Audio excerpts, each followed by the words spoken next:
थेट विधिमंडळ परिसरात जाऊयात. विजय वडेट्टीवार बोलतात. परसों के दिन परवाला देशाच्या संसदेमध्ये गृहमंत्री अमित शाह यांनी ज्या पद्धतीनं या देशाचे संविधान निर्माते विश्वरत्न परमपूज्य डॉक्टर बाबासाहेब आंबेडकर यांचं नाव घेऊन तुम्ही आंबेडकर आंबेडकर काय करता, जर वारंवार तुम्ही अशा पद्धतीचं जे नाव घेता त्यापेक्षा तुम्ही देवाचं नाव जर घेतलं तर तुम्हाला स्वर्ग मिळेल. मला या ठिकाणी अमित शहाजींना प्रश्न विचारायचा आहे. तुम्ही वारंवार मोदींचं नाव घेता, मग तुम्हाला मोदींचा स्वर्ग मिळाला काय? त्या ठिकाणी बाबासाहेब आंबेडकर हे कधी ईश्वराला किंवा देवाला मानत नव्हते, ते माणुसकीला मानत होते आणि त्यांनी संविधानाच्या माध्यमातून या देशाला माणुसकी दिलेली आहे. या देशाला समानतेचा, बंधुभावाचा, स्वातंत्र्याचा संदेश दिला आहे. ती आमची अस्मिता आहे आणि तीच आमची या ठिकाणी संपत्ती आहे. हा अपमान आम्ही कदापि सहणार नाही आणि या अपमानाविरुद्ध आम्ही सातत्यानं या देशामध्ये दाद मागणार आहोत. जय भीम. बोला बोला, आपण बोला, पहिलं आपण बोला ना, बोला बोला विजयजी बोला. मी नंतर बोललो नाही. आपण सर्वांनी पाहिलं असेल, गेले 2 दिवस या देशामध्ये महामानव डॉक्टर बाबासाहेब आंबेडकरांचा जो अपमान होत आहे भाजपकडून, केंद्रीय गृहमंत्री संसद भवनात जे बोलले की आंबेडकर आंबेडकर बोलणं हे हल्ली फॅशन झालेलं आहे. खरं तर काही लोकांना वाटत असेल की हा फक्त महामानव डॉक्टर बाबासाहेब आंबेडकरांचा अपमान झालेला आहे. खऱ्या अर्थाने हा देशाचा अपमान झालेला आहे, या देशाच्या संविधानाचा अपमान झालेला आहे आणि त्याचमुळे या देशाच्या प्रत्येक नागरिकाचा अपमान झालेला आहे. महामानव डॉक्टर बाबासाहेब आंबेडकरांचं जे काम आहे, त्यांचं जीवन जे होतं, त्यांचा जो खडतर प्रवास होता, तो आपल्या सर्वांना माहितीच आहे. पण जे संविधान आपल्याला लिहून दिलेलं आहे, त्यांनी आपल्या सर्वांना, तुम्हाला आम्हाला, या देशाच्या प्रत्येक नागरिकाला त्यांचा न्याय हक्क काय आहे तो सांगितला, त्यांचे अधिकार काय आहेत ते सांगितले. जे आवाज दबलेले होते, जे आवाज संसदेपर्यंत पोहोचत नव्हते, या विधानभवनापर्यंत पोहोचत नव्हते, शक्तीस्थळापर्यंत पोहोचत नव्हते, ते आवाज एका सत्ता केंद्रात असेल, राज्यांमध्ये असेल, जी सत्ता असते त्या स्थळी पोहोचवला आणि ज्या लोकांसाठी जीवन नरकापेक्षा भयानक होतं, त्या लोकांसाठी त्यांनी खरोखर जगणं काय असतं तो मार्ग दाखवला. आज आपण पाहतोय केंद्रीय गृहमंत्री कदाचित बोलतात की त्यांच्या म्हणण्याचं जे काही बोलणं होतं विपर्यास केला जातो. मला एवढंच माहिती पाहिजे, ते जे बोलले, ती 12 सेकंदाची जी क्लिप आहे, ते बोलले की नाही बोलले. बोलले असतील तर त्यांनी माफी मागून बाजूला व्हायला पाहिजे आणि सरळ सरळ बोलायला पाहिजे की जे शब्द आहेत ते त्यांचे नाही आहेत. मागून कोणीतरी आवाज काढलाय सांगायला पाहिजे, कारण जे काही बोलले ते आपल्या समोर आहे, लोकांसमोर आहे. आणि ही चीड, हा राग फक्त काही शिवसेना उद्धव बाळासाहेब ठाकरे पक्षाच्या मनात नाही, फक्त काही काँग्रेस किंवा राष्ट्रवादी काँग्रेसच्या मनात नाही, तर हा राग या महाराष्ट्राच्या, या देशाच्या प्रत्येकाच्या मनात आलेला आहे. मी आज सरळ सरळ एक प्रश्न विचारत आहे की जसं आम्हाला वाटतंय की या देशाचा अपमान झालेला आहे, जसं आम्हाला वाटतंय की भाजपच्या मनात जे होतं ते भाषणात आलेलं आहे, असं नितीश कुमारजींना वाटत नाही का? असं चंद्रबाबूजींना वाटत नाही का?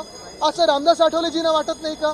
असं ह्या सत्तेत भाजपमध्ये असतील किंवा त्यांच्या मित्रपक्षांमध्ये असतील, जे आंबेडकर प्रेमी, संविधान प्रेमी, देशप्रेमी आमदार आहेत, त्यांना वाटत नाही का?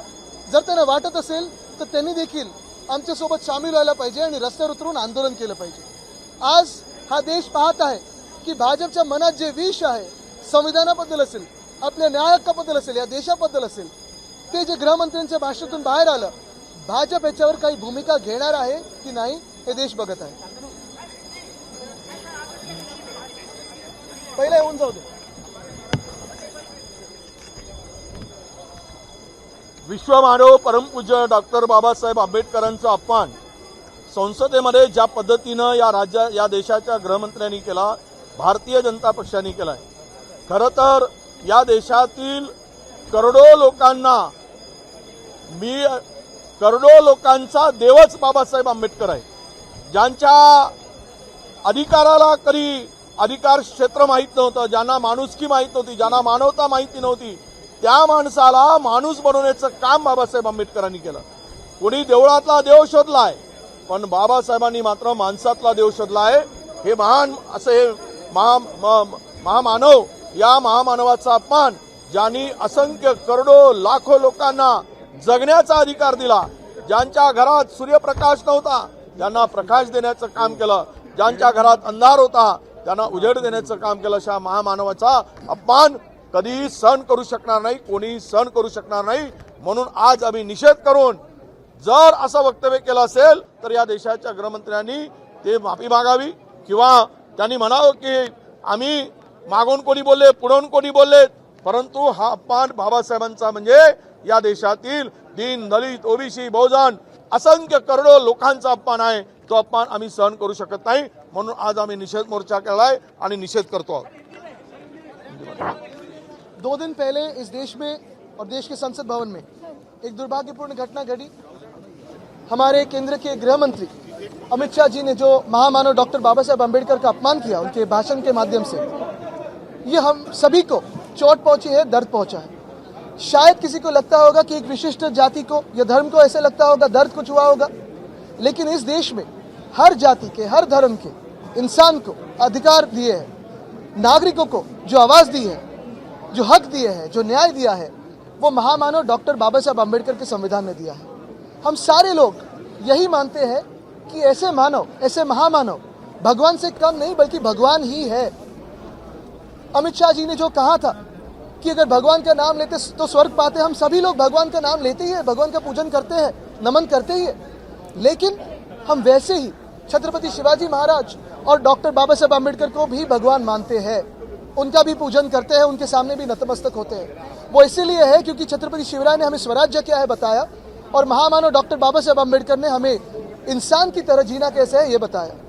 बहुत सारे ऐसे लोग थे हमारे देश में जिनका जीवन नर्क से भी खराब था, उनको स्वर्ग क्या है अधिकारों से दिखाया है, संविधान से दिखाया है। इसी जीवन में स्वर्ग पाना, इसी जीवन में अपने न्याय पाना, अधिकार पाना, अपनी आवाज़ संसद तक पहुंचाना, जो सत्ता में है उन तक पहुंचाना, मुझे लगता है वही सबसे बड़ा स्वर्ग है।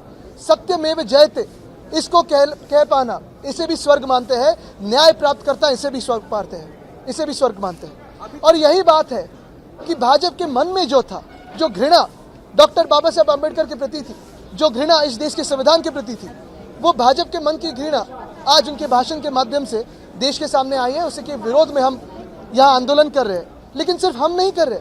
मैं आज ये सवाल पूछना चाहता हूँ नीतीश कुमार जी से, क्या वो ये अपमान नहीं मानते? क्या वो अपमान स्वीकारते हैं? क्या चंद्रबाबू जी ये अपमान स्वीकारते हैं? क्या चिराग पासवान ये अपमान को स्वीकारते हैं? क्या उनके स्वीकार है डॉक्टर बाबा साहेब अम्बेडकर का अपमान? इस सदन में, इस विधान भवन में भी अगर आप देखें तो बहुत सारे ऐसे लोग हैं जो अम्बेडकर प्रेमी हैं। हम सभी लोग अम्बेडकर प्रेमी हैं, संविधान प्रेमी है, देश प्रेमी है। क्या ये देश प्रेमी विधायक, क्या ये संविधान प्रेमी विधायक, क्या ये अम्बेडकर प्रेमी विधायक जो भाजपा के साथ हो, उनके मित्र दल में हो, क्या वो इस्तीफा देंगे? क्या वो हमारे साथ आएंगे? क्या ये जो नाइंसाफी हो रही है, जो अपमान हो रहा है बाबा साहेब अम्बेडकर का, उनको स्वीकार है? ये मैं आज सवाल पूछना चाहता हूँ। तोडून मोडून काय त्यांनी 12 सेकंदाची जी क्लिप आहे ते बोलले होते की नव्हते, की मागून कोणीतरी आवाज काढला होता हे सांगा मग। आणि बोलले नसतील तर माफी मागावी, बोलले असतील तरी माफी मागावी। पण एक प्रश्न हाच राहतो की माफी जरी मागितली तरी ही भूमिका जी आहे ही भाजपची होती की नव्हती, भाजपच्या मनात होतं की नव्हतं हे भाजपने स्पष्ट करावं, कारण त्यांच्या मनात जे होतं ते पोटात आलेलं। आदित्यजी, शहांचं असं म्हणणं आहे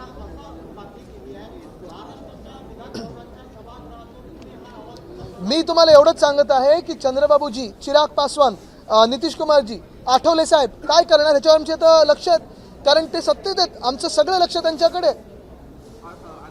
अदानीच्या मुद्द्यावरून ध्यान भटकवण्याकरिता या मुद्द्याला बिलकुल नाही, अदानीचा मुद्दा आम्ही घेतलेलाच आहे, तो रस्त्यावर घेऊ, संसदेत घेऊ, विधान भवनात घेऊ। तसंच महामानव डॉक्टर बाबासाहेब आंबेडकरांनी ज्यांनी आम्हाला इथे आंदोलन करायचा देखील अधिकार दिला, त्यांच्यावर जेव्हा कोणीतरी बोलतं आम्हाला रस्त्यावर उतरायलाच लागेल। कर्नाटकच्या काँग्रेसच्या आमदारांनी बेळगावला जर केंद्रशासित करायचं असेल तर मुंबईलाही केंद्रशासित करा अशी भाषा केली आहे। मी हे आधी पण सांगितलेलं आहे, तो आमदार काँग्रेसचा असो किंवा भाजपचा असो।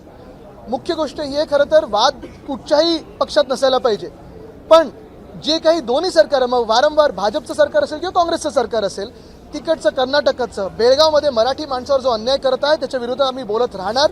आणि आमची ही मागणी ठामपणे आहे की बेळगावला केंद्रशासित करणं गरजेचं आहेच। मुळात हे जे आमदार बोललेले आहेत, ठीक आहे, ते बोलत असतील काँग्रेसमध्ये असून, पण ही भाजपची पण भूमिका राहिलेली आहे आधी पण, की मुंबईला केंद्रशासित करा. मुंबई ही मराठी माणसाला मिळवायला लागली, लढून मिळवायला लागलेली आहे. अशीच काही आंदोलन दिलेली नाहीये, जिंकायला लागलेली आहे. आणि त्या मुंबईसाठी आम्ही लढत राहू, जिद्दीने लढत राहू. काँग्रेसची भाषा आहे मुंबईला वेगळी करायचं, कसं बघतो? मी हेच सांगतोय, जे कोणाचेही आमदार असतील त्यांना तिथून बरखास्त केलं पाहिजे. एबीपी माझा, उघडा डोळे बघा नीट.